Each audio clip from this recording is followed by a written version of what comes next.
G'day Monnette, how are you? Hi, I'm well, thanks. It's your first time. It is.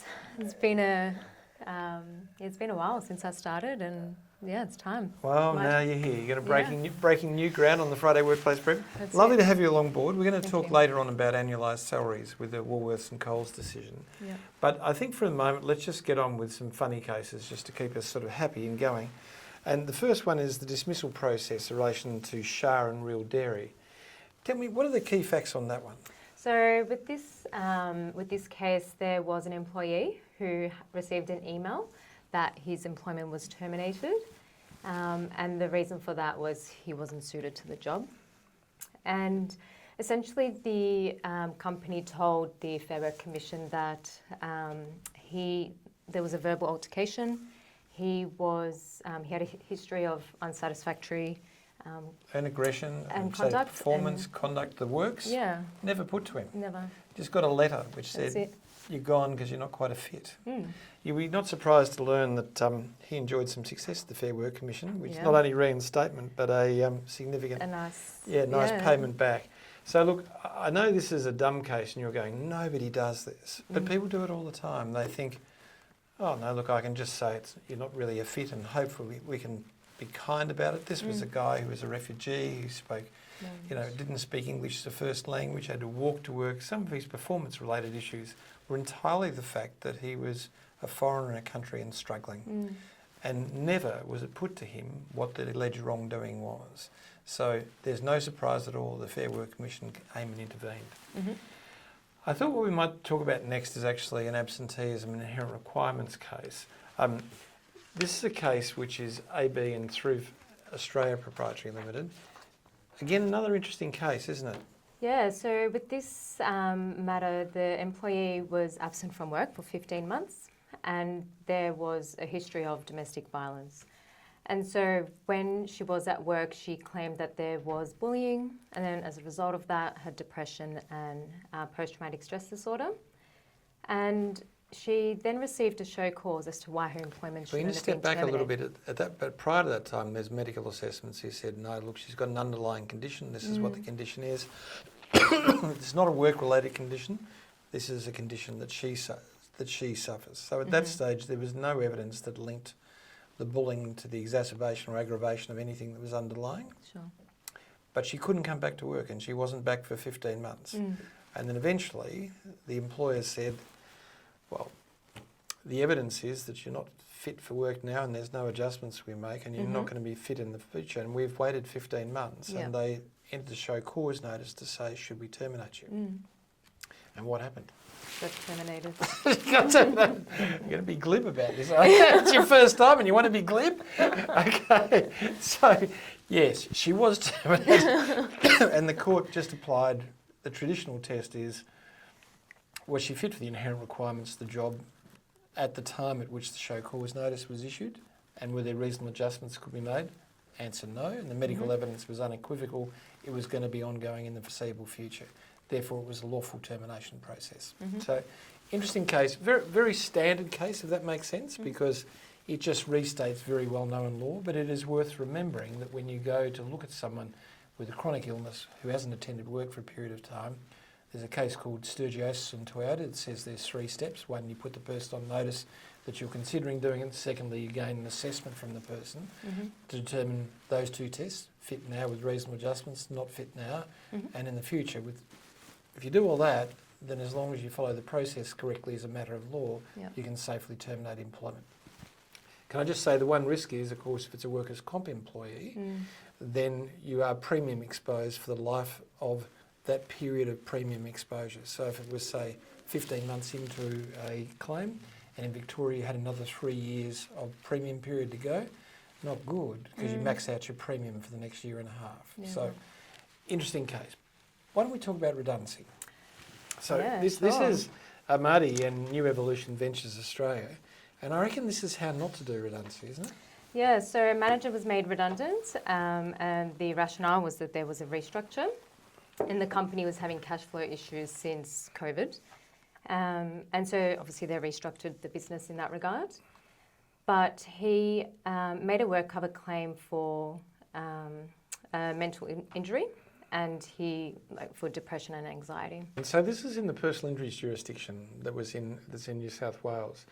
This case is pretty concerning because what we're starting to see is that in a termination process, we're starting to see both safety regulators, we're seeing the common law getting involved and saying the method by which you terminate, if it creates a psychological hazard and harms, is compensable, which is illicit in Vision Australia.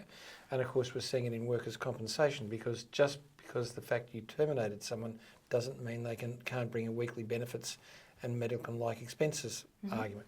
So it is a really important case because this is just a redundancy. It was a terrible one. There was no consultation, no opportunity to have a person present was there, no giving of a notice period so the person had a chance to look for other employment. Everything about a ward-based culture of how you consult and do redundancy was not done. Yeah. Now, that in industrial law means off to the Federal Court, you'd be successful about it, or the Fair Work Commission. But here it's a Workers' Compensation Act, and that failure to follow due process. In other words, it wasn't a management process that was gone wrong, because for it to be reasonable management, it must be a fair reason to do something. Well, that's okay, they got that tick. Did you do it in a fair manner? No. Bang, claims accepted. So there you go, and personal injuries claim proceeded. What about paid agents? Now, I don't know, as a lawyer, I probably have a bit of a bent against paid agents because we deal with a number of them who at times I struggle around their ethical boundaries. But what's happened in the Fair Work Commission is we've seen an enormous surge, and this was from President Adam Hatcher, of general protections claims, which are contrived to get around the period of employment, that six months period, the minimum employment, which if you terminate in that period, you don't have an unfair dismissal claim. And so what paid agents are doing is they're calling them general protections and flowing them through. And the Fair Work Commission is overwhelmed with these cases, which are not just or proper claims, which are being brought in by paid agents who then turn up at conciliations and seek to extort an outcome. Probably not generous, but I'm a bit angry with paid agents, right? And so their response has been interesting. The response is really simple. They said, look, 80% of these claims, even if they don't settle, never proceed past the conciliation stage. Yeah. So we're going to tighten the application form that you do have to demonstrate that there is a workplace attribute that is protected and there's action that's adverse to it. We're going to make the conciliations tougher. If someone doesn't want to settle, it's all over. And we're going to look much more in a much tougher way at the representation rights of paid agents. All I can say is it's been a long time coming. It's a great thing to happen. Now, I think at this stage, Ruggib and Stantec, what a fascinating case this is, okay? Because this is the classic case, is it not, of sexual harassment gone awry, but the evidence collection and the process of prosecuting against a wrongdoer in the workplace was flawed. Yeah. But they still get terminated. So do you want to talk a little bit about the facts of it? Yeah, so this was a HR business partner, and there were complaints about him being, having coercive control and asking, there was sexual harassment, asking intimate questions. And he was given a show cause letter, and it was proposed that he'd get a final warning. But unfortunately, throughout that whole process, he went in and fabricated some screenshots of messages. Against the complainant. The complainant. To show that she was unaffected by it and it wasn't a problem. That's right. So obviously she denied ever sending them and provided phone records and And then you have the John Le Carre remark in the end by the Commissioner who was overwhelmed by the creative nature of fabrication. So the end of this case, and it's so often the case when we're dealing with the lower end of sexual harassment and bullying type behaviour. Now, I don't mean to dismiss it as not hurtful, but for the things which are the way I speak to you, the name I may call you in a private time, those types of things. So commonly people, when they do the investigative process, turn up with a very impressionistic way of dealing with it. So there's no actual evidence. And the problem with this whole matter was that Stantec never really put their evidence together well. But he blew that by everything else by fabricating some evidence. And of course in the Fair Work Commission we all know that any form of dishonesty is serious misconduct, and therefore his termination was upheld. So interesting case, fun to read it because you start to realise as a business how much better it would have been had you collected the evidence correctly there would have been none of this need to rely on this outrageous bit of behaviour. And for the complainant, would it not have been nice to make sure that you'd protected her on the way through by Exactly. a correct investigative process? Yeah. But look, that's not what happened. Yeah, unfortunately. Now, I'm going to talk about TMATI and MQT, which is a random breath testing or breath test for cause case of 3 managers who went out for lunch and stayed there for 5 hours, 4 hours. Can I just say, when people go out for a 4-hour lunch, they usually drink. Yeah. There's not enough conversation for me with anyone For for 4 more than an hours? hour, let alone 4 hours unless I'm plastered. Nonetheless, when they came back, one of the managers was clearly a little bit over the top, a bit disinhibited, talking loudly. They asked that person to do a breath test. And they said, no, I'm resigning. That's it. Then they brought the other 2 managers in and said, look, we think we need to do it. This is, I guess this case shows what is different between safety law and the Fair Work Commission, and that is, it is not a terribly informed jurisdiction when it comes to safety. The answer is, if I want to do a random breath test, I need to have a policy that sets out the basis upon which I can do it, when I can do it, that sets out what the Australian standard says about the process that I'm going to undertake. They're all things which are well accepted and understood in safety law. We also understand that in an award-based system, and this is a place which would apply in these circumstances, there does need to be a consultative process where people were educated and understand what would occur and when it would occur. Yeah. Now, none of that was properly agitated at all within the decision. And so the decision maker just thought it was outrageous and said there was no reasonable suspicion that the person would be intoxicated. Now, if I can take you to Regulation 107 Sub-Rule 4, that talks about serious misconduct can be where a person is intoxicated through drugs or alcohol, so that it's affected their judgment. But once again, reasonable suspicion, I don't know, someone goes out for a 4 or 5 hour lunch, somebody disinhibited wandering around the place saying outrageous things. Yeah. I think this is a badly crafted decision to get around a lack of knowledge in safety law, for which unquestionably the applicant would have won. Okay, but interesting case, that brings us back to drugs and alcohol are a huge issue at the moment. If we look at rural communities, we know that in the male working community in the rural, there are 30% of male workers between the age of 25 and 45 who regularly take drugs. Huge quantity of people.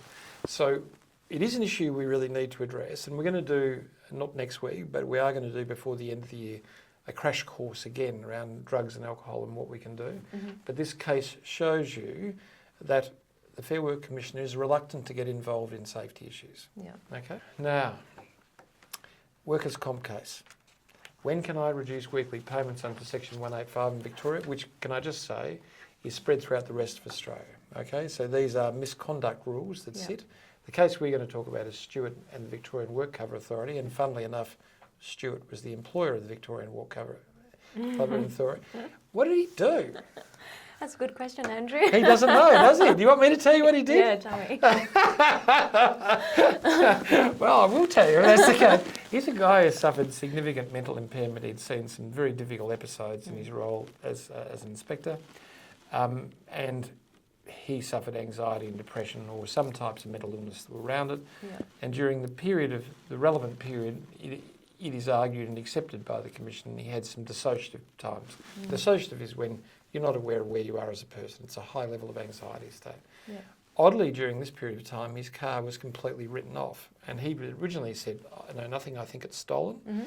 And then came up with that plausible excuse, I was dissociated at the time, which is hard to know because how would you know you're dissociated at the time if it's the time they're asking about? Exactly. I mean, do you keep a record of when you're dissociated? No, because you don't know you're dissociated. No. I won't go into why this is such a balls up of an argument. But nonetheless, once again, the poverty of evidence that came through from a regulator around his medical condition, the effects of his medical condition and what occurred is distressing if you think this is also a prosecutorial regulatory department.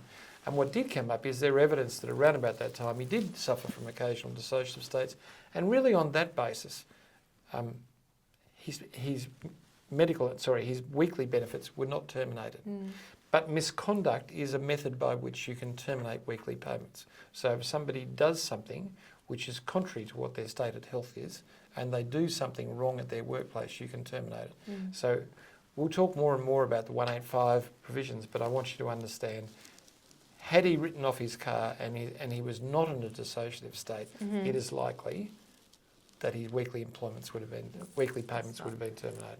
Okay, I think we're off to the main topic, and Woolies and Coles. Yeah, we are. This was actually really interesting. Well, it is interesting. So Woolies and Coles have recently been prosecuted. They paid about $30 million for underpayments on annualised salaries. Yeah. For those who don't understand, annualised salaries are if I say to Monnette, I'm going to pay you $120,000, the award payment's $90,000, but that'll deal with it overtime, holiday leave, loading, all those sort of things. You go, great. Well, that's exactly what happened in Coles and Woolworths, except they failed to actually record what those overtimes and things were. So they were unable to prove, and it's a reverse obligation once the allegation is made, that people were paid the right amount of money in each pay period. Now, the law is in annualised salaries which are not set under the award. So there is a method of setting an annualised salary which has a whole accounting system that sits next to it, which can have an annualised salary which pays beneath what was worked in a particular period of time, but there is a whole process and contracting issue that may go. We're talking about common law annualised salaries, and the law on that is in every single pay period you must be paid equal to or better than what the award applied. And Woolworths and Coles couldn't demonstrate it. And the judge in this case really helpfully set out the law so nobody could misunderstand it, which is you do have bookkeeping responsibilities to record in each pay period what people worked. And if you don't do that, it's a breach of the Act per se, and also you're in trouble and you're reverse onus because you're unable to demonstrate. It also said you can't take when you wildly overpaid in one period and allocate it to when you underpaid in another. Each pay period sits on its own. So there's a lot of people out there who think you don't have to worry about it. The answer is this case says you really, really do need to worry about it. In the last 2 weeks, I've given 3 bits of advice which are all the same, which is you've got an annualised salary, can you please just look at the people who are most likely to breach and do a reconciliation each pay period on those people? Then you're pretty safe if that's the minimum, but there is no harm in requiring people to enter timesheets and actually keep a regular record of what people do earn so the reconciliation can be automated and you're not at risk. If you don't do those things, you are in breach for every pay period, not a breach for a year. So if you breach in 7 pay periods, that's 7 breaches of the Fair Work Act, 7 breaches of failing to keep company records. They're big penalties, so they're worth knowing. So I thought, interesting case. Now, Monnette, it is the practice of this Friday Workplace Briefing that you actually read the case study. But we're going awfully slowly. See how you go with the case study. It's up on the screen, but if you want to refer to the paper because it's a safer place, that's okay by me. Or would you like me to do it? You want to do it? Yeah, let's do it. Okay, off you go. All right, so Ivan was an afternoon shift worker, a supervisor, who had worked for Perfect Paper Proprietary Limited for 19 years. He was known as a straight shooter, not loved by management and not really loved by anyone. That was a bit of editorial licence of mine. But he was a committed supervisor. He was hardworking, highly skilled and loyal. Perfect Paper was losing market share. It had been reluctant to invest in new capital, and as a result, its production flexibility was low, volume could not be increased, and operational costs were high. So if you understand that, if you have old capital, it's inflexible. You can't grow it. You're stuck with what it do. It goes stamp, stamp, stamp, stamp, stamp. Okay, it's a real problem. So the impact was apparent at the Preston site where Ivan worked.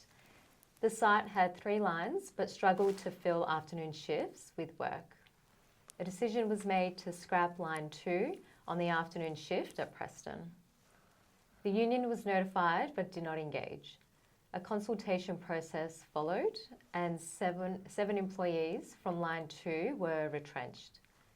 Ivan complained that the process failed to consider labour hire and contractor roles at the Coolaroo site. He was told to pull his head in as being on salary, he was part of the management team. All right, now I just stop there just for a second and let you know there's a recent case that talks quite clearly that you must consider contractors and labour hire when you go through a redundancy process, okay? So that's why it's there, just to sort of trip you up to see how you want to go. Off you go. So 2 weeks later, Ivan was called into the office and told that his role was no longer required on the afternoon shift and that he was being retrenched. When he asked who would supervise, he was told that his role would not be replaced and that the leading hand on each line would manage it. Ivan raised the possibility of relocating to the Coolaroo site, where the entire afternoon shift was labour hire, or moving onto the day shift at Preston, where the supervisor was new, had significant absenteeism, and lacked Ivan's mechanical background, as Ivan had already previously been in the maintenance supervisor role and was recognised for his high level of skill. But management refused. All right, well, let's get into questions. Okay, now the first question is, does Ivan or Ivan have a general protections claim? What do you reckon? So Yes. what's the protected workplace right? That's a good question. Oh, Got that out. I think that was a good start, wasn't it? So he's raised a workplace right in respect of his retrenchment. He said, no, it's not lawful for you to do it. It's not a general claim. So he's got a good general protections claim. Was perfect paper required to consider the day shift at Preston and Coolaroo site? Yes. Yeah, so definitely at Preston, because it's a comparable role and you don't have an entitlement to choose. I'm only looking when I'm doing my assessment on afternoon shift. And the Coolaroo site is labour hiring contractors, so definitely they've got to weigh that in. So it's likely he shouldn't have been retrenched. Was the retrenchment of line 2 at Preston a genuine redundancy given the consultation was undertaken in accordance with the award? And the answer is, well, it might have been undertaken in accordance with the award, but it failed to properly consider alternatives, suitable alternative employment. So no, that was a mistake too. Ivan fell to pieces because of the way he was terminated. Does he have a common law claim for psychological damages arising from his termination process under Alicia and Vision Australia? Now remember, Alicia and Vision Australia is the case that said, in relation to discipline and termination, you can now bring a psychological claim, a claim for damages for psychological harm. So this was a termination process, so it was a restructuring termination process, not dissimilar to what was occurring in Alicia. Absolutely, that has the case. Yeah. So we now have this issue that we've spoken about earlier today. We've got workers' compensation attacking redundancy processes. We've got last week the safety regulator attacking redundancy process and prosecuting. We've got the award and unions attacking under industrial law, and now we've got the common law saying it's going to hurt. So the lesson out of all this really is that when you're contemplating doing a redundancy or termination, do it by the book. If you do it by the book, if you do it by the book, you're not going to fail. Yeah. Well done for surviving. That was a tough beginning, wasn't it? Yeah. But well done. Thank you. Okay. Thanks, Andrew. Now remember, thumbs up, guys. See you later. Bye-bye.